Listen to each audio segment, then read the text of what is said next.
Hello everyone, welcome back to my channel. दोस्तों, आज के इस वीडियो में हम दिल्ली हाई कोर्ट के लेटेस्ट जजमेंट को डिस्कस करने वाले हैं। ये फैसला महिलाओं को पति द्वारा मिलने वाले पेंशन्स के रिगार्डिंग है, जिसमें एक महिला को अपने पति के पेंशन्स को लेने का अधिकार नहीं दिया गया। तो ऐसी कौन सी कंडीशंस है जिसमें एक पत्नी को पति के पेंशन्स लेने से रोक दिया गया? तो क्या है पूरा मामला, जानेंगे आज के इस वीडियो में। तो ये वीडियो काफी इंपॉर्टेंट होने वाली है, वीडियो में अंत तक बने रहिएगा। बढ़ते हैं आज के इस वीडियो की ओर।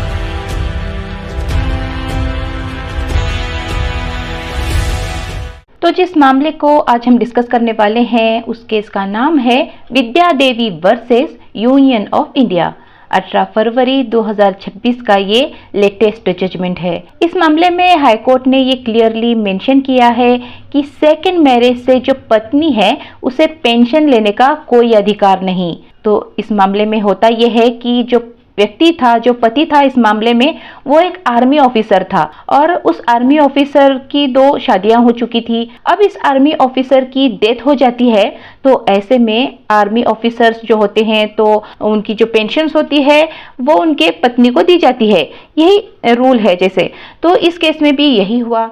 आर्मी ऑफिसर के डेथ के बाद उसकी पेंशन उसके पहली पत्नी को मिल रही थी। तो कुछ समय गुजरने के बाद दूसरी जो पत्नी थी वो आर्मी वालों के पास आती है और पेंशन्स की डिमांड करने लगती है, जिसके बाद आर्मी वालों का कहना था कि उनकी पेंशन्स उनके वाइफ को टाइम टू टाइम दी जा रही है। अब जो दूसरी पत्नी थी उसका भी ये कहना था कि पत्नी तो मैं भी हूँ, मैंने भी शादी की है और मेरे बच्चे भी हैं, तो पेंशन्स मुझे मिलनी चाहिए। जिसके बाद ये मामला आर्मी के ट्रिब्यूनल कोर्ट में दर्ज किया जाता है, जहां पे इस दूसरी शादी को अमान्य घोषित किया जाता है according to the Hindu marriage act 1955 के तहत। जिसके बाद दूसरी पत्नी दिल्ली हाई कोर्ट को अप्रोच करती है और पेंशन्स की डिमांड करने लगती है।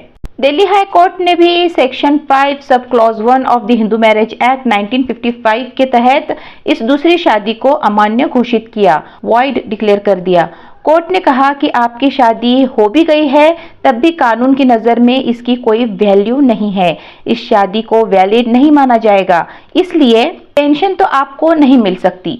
इसी के साथ में एक और क्वेश्चन रेज किया गया था कि अगर पहली पत्नी की डेथ हो जाती है तो पेंशन दूसरी पत्नी को मिल सकती है क्या? तो क्वेश्चन का जवाब नो था, यानी नहीं था। कोर्ट ने क्लियर किया था कि भले ही पहली पत्नी की डेथ हो जाती है तब भी आपकी शादी वैलिड नहीं मानी जाएगी, इस शादी को वॉइड माना जाएगा। तो ऐसे में पहली पत्नी के मरने के बाद भी आपको पेंशन नहीं मिल सकती।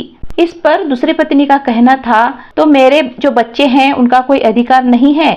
इस पर कोर्ट ने कहा कि आपके बच्चों का अधिकार जो है वो लिमिटेड है, तो उनके लिमिटेड राइट्स होते हैं, तो उनको उनके अधिकारों से वंचित नहीं रखा जाएगा, लेकिन आपके पास कोई लीगल राइट्स नहीं है, आपकी शादी ही अमान्य है।